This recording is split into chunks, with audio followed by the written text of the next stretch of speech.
이제 거의 이제 마지막 종착역을 이제 달려갑니다. 잡괴전, 우리 책 제일 뒤에 있고요.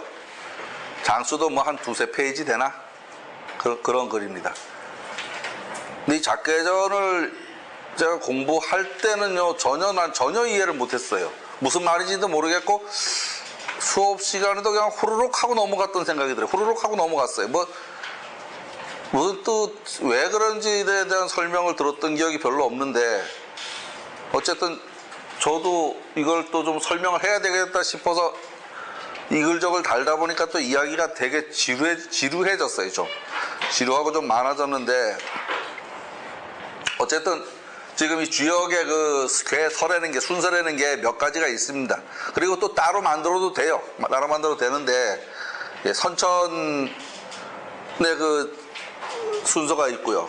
그 다음에 우리 지금 서괴전에 나오는 그 순서가 있고, 또 이렇게 잡괴전 순서가 있고, 그리고 또 다양하게 괴의 그 몇 가지만 빼서 순서를 만들어도 또 말이 됩니다. 신통하게.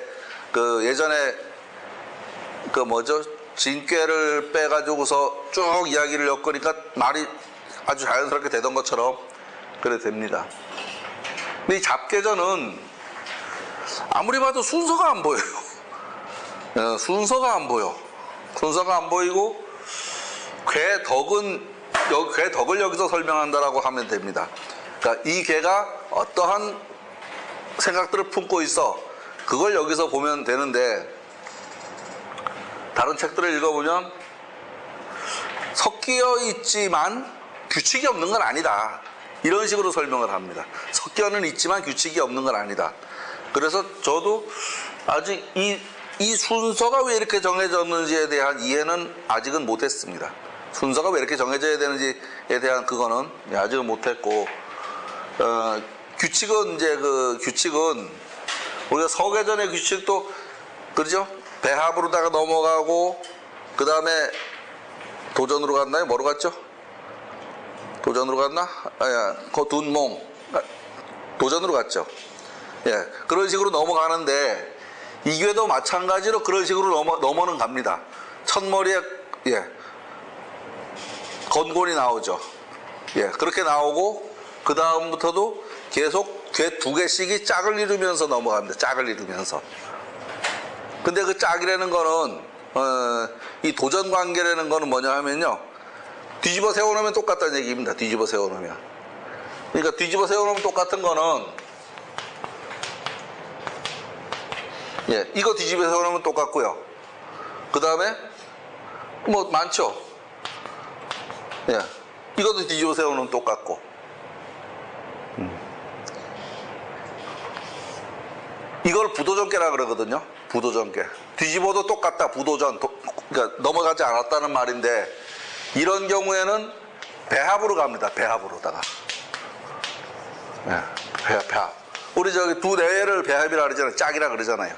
그런 관계로 가고, 그 나머지들은 도전 관계로다가 넘어갑니다. 도전 관계로. 그리고 큰 틀에서 섞인 그 뜻은 아직은 파악은 못했고요. 모르겠어요. 이거를 다 읽다 보면 파악이 될지는 모르겠지만, 아직은 거기에 대한 이해는 못했습니다. 어쨌든 준비된 대로 좀 읽어보겠습니다. 잡괴전은 역전의 편명으로 10위 가운데 하나입니다. 진나라의 한강백은 그 주에서 잡괴는 여러 개들을 섞고 그 뜻을 착종하여 혹은 같은 것으로서 서로 분류하기도 하고, 혹은 다른 것으로서 서로를 밝히기도 한 것이다. 이렇게 얘기해요. 그러니까 다양한 관점을 기준을 가지고 분류하였다, 지금 그런 얘기를 하고 있습니다. 잡괴전의 괴서는 괴의 순서를 건곤, 그러니까 두 개씩을 짝이기 때문에 두 개씩 같이 써놓은 겁니다. 비사, 임관, 둔몽, 진간, 손익, 대축, 무망, 취승, 겸예, 서합비, 태손, 수고, 박복, 진명이, 정곤, 함항, 환절, 해건, 규가인, 비태, 대장돈, 대유동인, 혁정, 소과중부, 풍녀, 이감, 소축리, 수송, 대과구, 점이, 기재, 기매, 미제, 쾌, 요런 순서로다가 배열이 되어 있습니다. 배열이 되어 있는데 요 짝은 배합이거나 착종이거나 그런 관계에 도전이거나 그런 관계에 있습니다. 주역 서계전의 순서가 상하경으로 나누고 상경은 천도, 천도는 자연이 생겨난 이치를 복희팔계의 이치로 쓰여져 있습니다. 하경은 인도, 인도는 사람 인자 인도입니다. 인도를 사람의 일, 이런 정도요. 시간의 흐름에 따라 배열되어 있습니다. 문왕팔계, 문왕팔계는 9.8계와 같은 말입니다. 의 순서로 배열되어 있습니다. 이 잡계전은 그와는 또 다른 순서를 제시하고 있습니다. 이렇게 서계전은 천지대자연의 생성과 우주의 원리를 말해 놓았다고 말할 수 있습니다. 잡계전은 이와는 다른 설명이 이어집니다.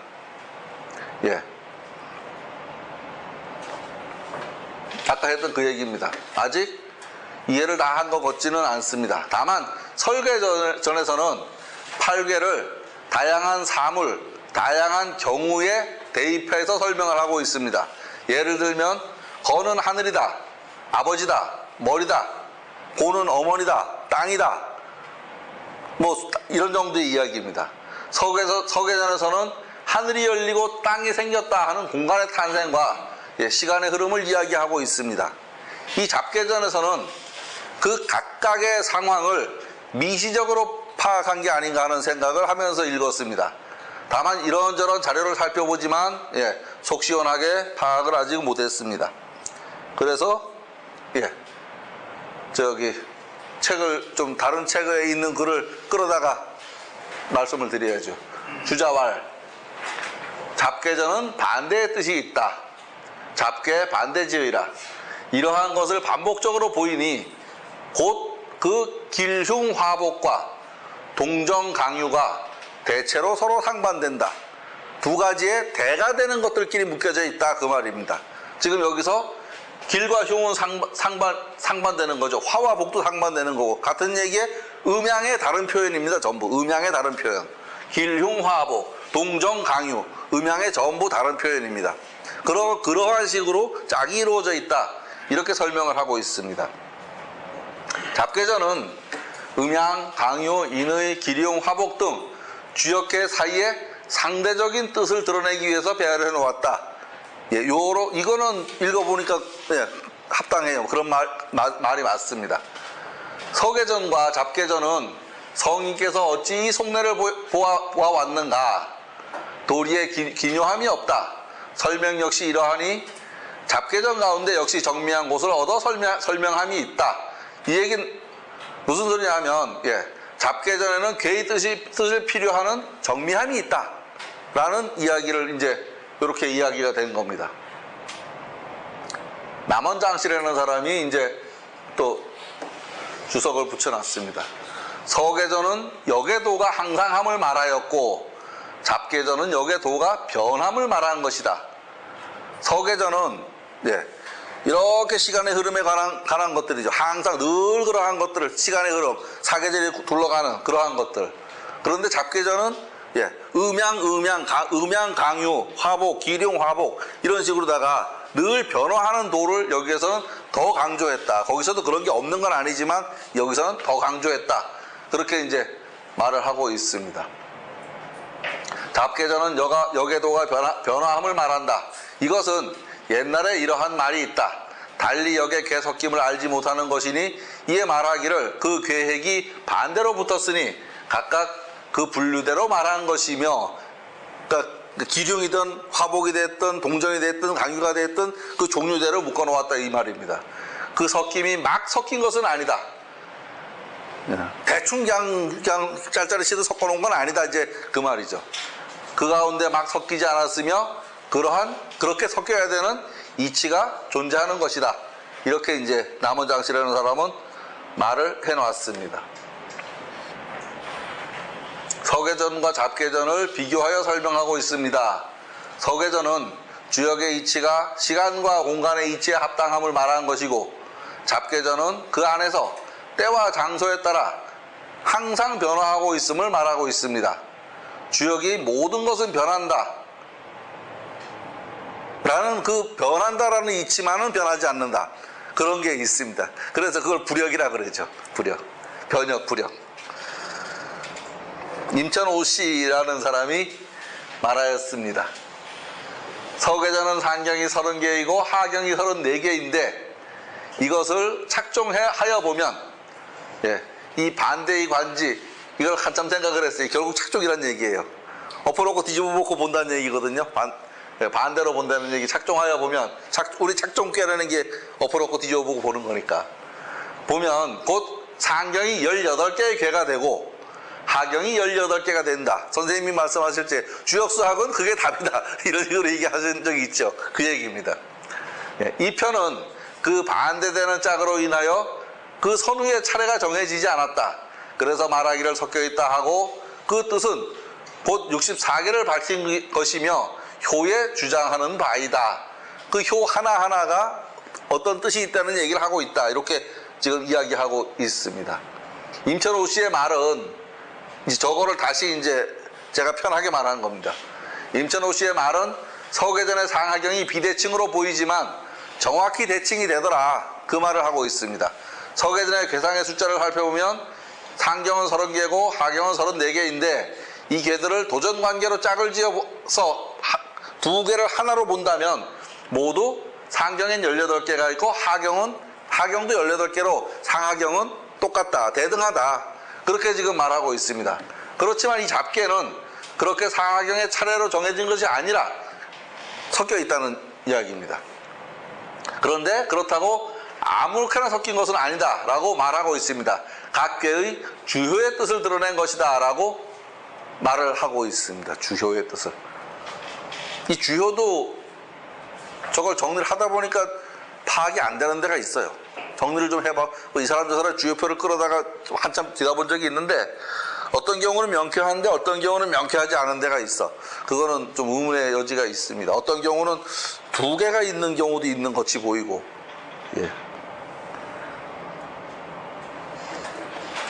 쌍호 씨라는 사람이 이야기를 하였습니다. 잡계전은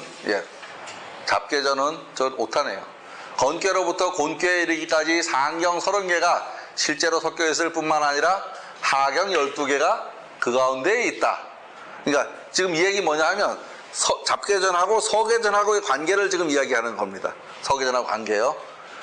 함께해서 객계에 이르기까지 하경은 34개가 있을 뿐만 아니라 역시 상경이 12개가 그 가운데 섞여 있다. 이 소리는 뭐냐 하면, 그러니까 서계전의 순서하고 잡계전의 순서를 비교해보면 하경에 있던 12개가 상경으로 올라가고 상경에 있던 12개가 하경으로 내려왔다, 그 얘기를 하고 있는 겁니다. 섞임에 혼란스럽지 않음은 반드시 지극한 이치가 있으니 또 일찍이 살펴보면 괴의 섞임이 건괴를 첫머리에 두고 그 끝에 두지 않았으니 다른 괴도 반드시 그러한 마침이 있다 라고 하는데, 우리가 건곤, 둔몽, 수성사 하잖아요. 여기서는 뭐죠? 처음에 잡계전 첫머리가 뭐죠? 건강곤유 비락사오라 임관지의는 혹여혹구라, 그렇게 나가죠. 건은 강함을 말하고 덕을 얘기한 거죠. 덕을. 그러니까 처음에 서계전에서는 처냐오 했으니까 하늘을 말하는 거고, 요번엔 강하다고 얘기했으니까 그 덕을 이야기한 겁니다. 결단한다는 것은 대체로 쾌계는 5 양이 한 음을 결단하는 것이다. 쾌는요 5 양이 한 음을 결단하는 것이다. 한 음을 제거하여 결단하면 곧 순수한 건으로 회복될 것이다. 그래서 말하기를 군자의 도는 자라나고 소인의 도는 근심스럽다 라고 한 것이다 라고 하였는데, 무슨 소리냐 하면은 첫머리에다가 건깨를 두고 제일 끝에다가 쾌깨를 두었다. 군자의 도로 시작해서 이 소인 한 음을 탁 쳐내는 쾌로 끝났다, 그 얘기를 하고 있는 겁니다. 그래서 이 잡계전의 제일 마지막 쾌는 쾌깨입니다. 쾌깨. 그 얘기를 하고 있습니다.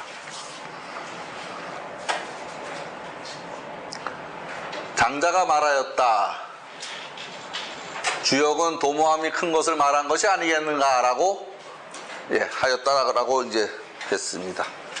호정방은 이렇게 말합니다. 이 잡전은 잡계전을 상하로 나누면 건계에서 곤계까지를 상경이라고 할 수 있는데 서계전의 상하경과 비교해 본다면 하경이 12개의 궤가 앞으로 배열되어 있다. 그리고 함계에서부터 쾌계에 이르기까지를 하경이라고 할 수 있는데 이곳에서도 역시 서계전으로 볼 때 상경에 있던 것 12개가 하경으로 내려왔다. 그렇지만 그렇게 막 섞인 것 같지만 그 섞임에는 일정한 규칙이 있다.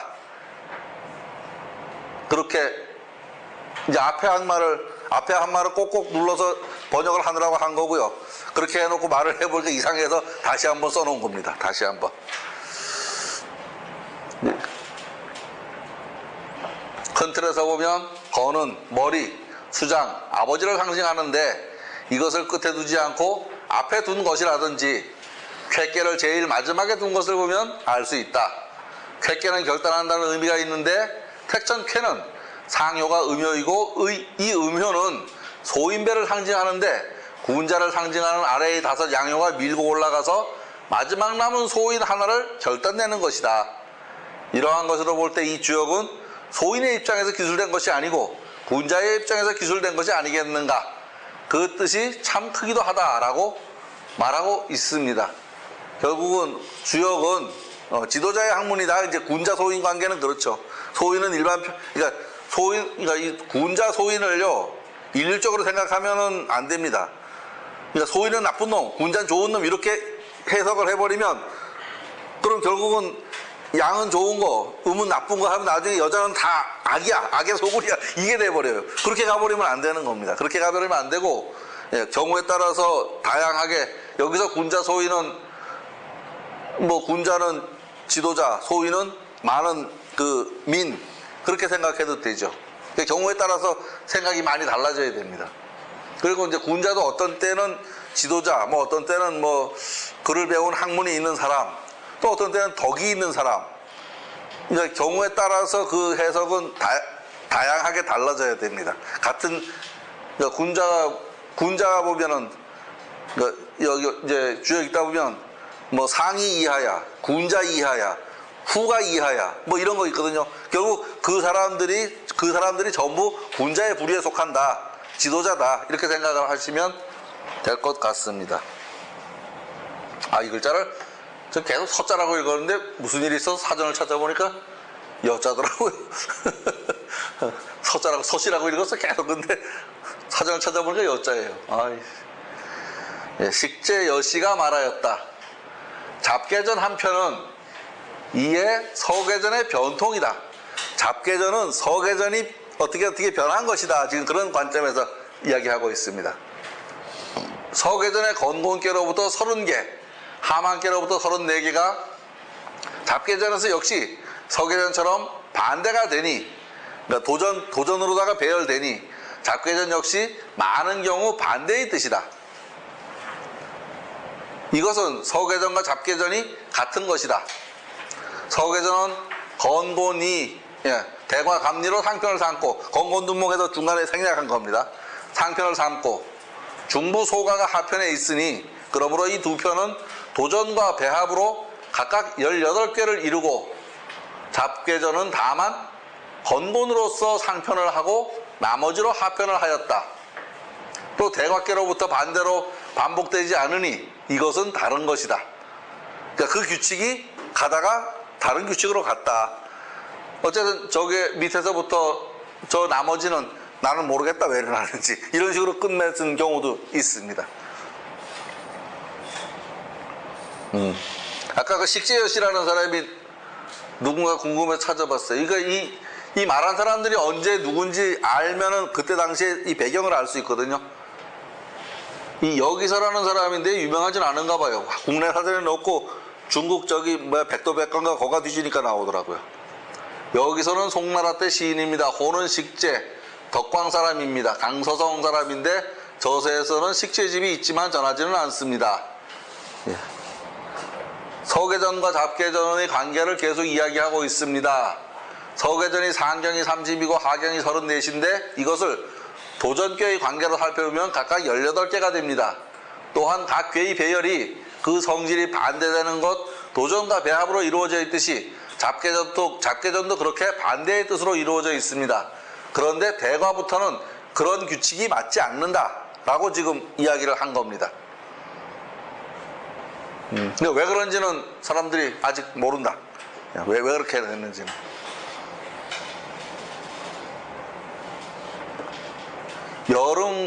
여릉용씨, 예, 용인부라는 사람입니다. 원나라 사람입니다.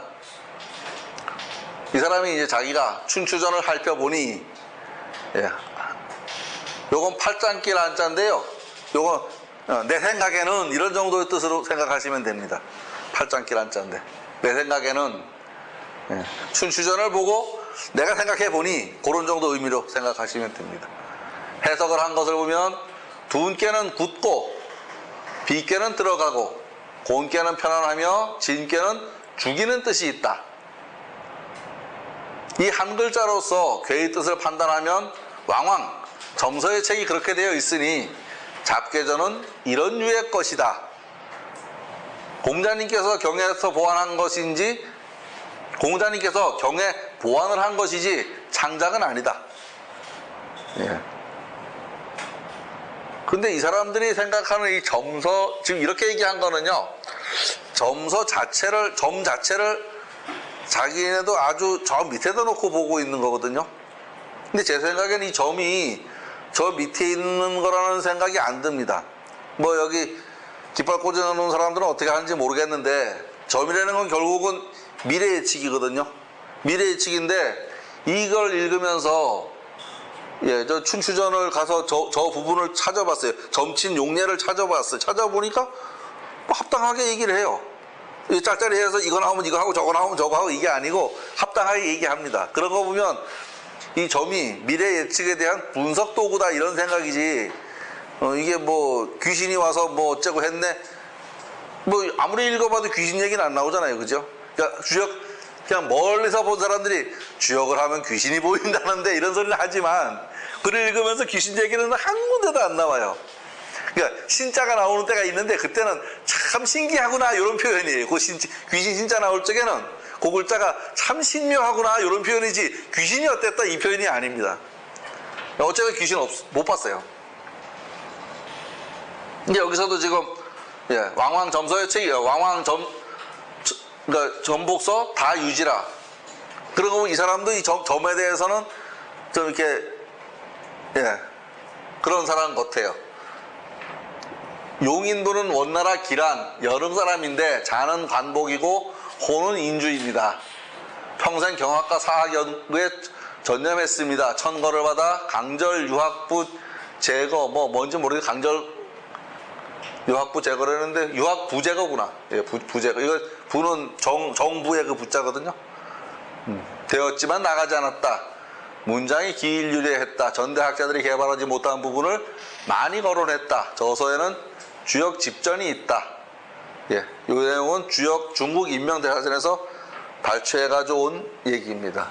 지금 이 사람이 이제 이 사서에서 그 예를 보고서 이렇게 얘기를 해서 저는 이제 또 가서 사서를 좀 가서 뒤져봤습니다. 사서를 뒤져봤는데 한 꼭지만 소개를 하고 넘어가겠습니다. 사기 세가의 점과 관련된 이야기를 잠깐 옮겨보겠습니다. 위나라의 선조는 필공고의 후예이다. 필공고는 주와 같은 성이다. 그러니까 위나라의 선조인 필공이라는 사람은 결국 주왕조의 후예다 이 말입니다. 주왕조의 후예다. 무왕이 주를 토벌하고 고를 필에 봉했고 이에 피를 그 성으로 삼았다. 그 후 봉지가 끊겨져. 그러니까 그 나라를 줬는데 대가 넘어가고 자꾸 이렇게 벌다 보니까 자기 다스릴 땅이 없는 거죠. 예. 그래서 서민이 되어 혹 중국에 살거나 혹 변방에 살았다. 요건 이적은 변방이다 이렇게 해석하면 됩니다. 변방에 살았다. 그 후예 중에 필만이라고 있었는데 진나라의 헌공을 섬겼다. 헌공 16년에 조수군 전차를 몰고 필만은 술의 오른쪽에 타고 광나라, 경나라, 위나라를 토벌하여 없앴다. 그러니까 조숙이 대장군이고 이 사람은 참모 역할을 했다 그 말이죠. 그죠? 경을 조숙에 봉하고 위를 필만에 봉하여 대부로 삼았다. 복원이 이렇게 말했다. 점쟁이가, 그죠? 점쟁이가 이렇게 말했다. 필만의 후손이 틀림없이 크게 될 것이다. 그 필만이 이제 그런 일이 있었는데, 필은 그런 사람이고, 그런 주나라 그 봉지했던 후예이고, 그 위에 좀 찌그러졌다가 다시 이제 공을 세웠는데, 그 상황에서 이 사람이 이제 저 사람을 보고 그렇게 예언한 거다. 그 얘기입니다. 필만의 후손은 틀림없이 크게 될 것이다. 필만지고 필대의라. 그 필만이 많은 가득한 수이고, 많다라는 표현, 아까 만세할 때 일반형이란 말이 아니죠. 오래도록 이런 말 아니에요. 그죠? 많은 가득한 수이고, 예, 많은 만세라. 위는 크다는 말이다. 크다는 말이다. 예.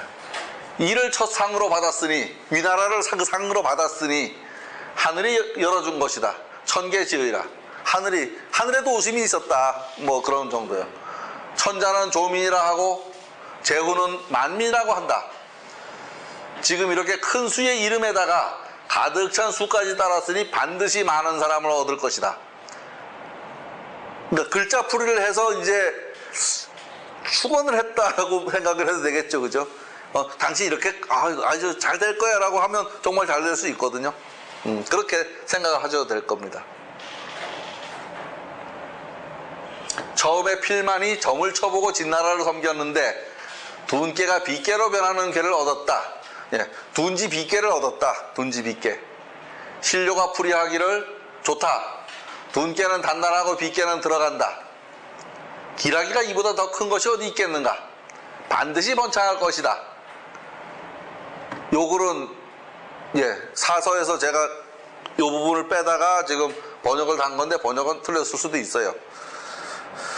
예, 잠시 점친 예를 들었습니다. 점은 일을 당해서 그 미래를 판단해 보는 일입니다. 이런저런 과거와 현재에 진행되는 것을 추론하여 미래를 예측하는 것입니다. 제 생각에는 지금의 과학이라는 잣대로 이것을 바라본다는 말이 되지 않습니다. 이 동양학의 생각들은 이 속으로 들어가서 이 논리로 바라보아야 한다는 것입니다. 지금 이 글에서 둔께는 굳은 것으로서 추상을 하고 빗개는 들어가는 것으로 추상을 하여 설명을 하였습니다. 굳고 들어가는 것으로 판단의 근거를 잡아서 현존하는 다양한 상황들을 분석한다면 그 나름의 합리적인 판단이 되지 않을까 하는 생각을 해보았습니다. 이 부분은 건너뛰고요.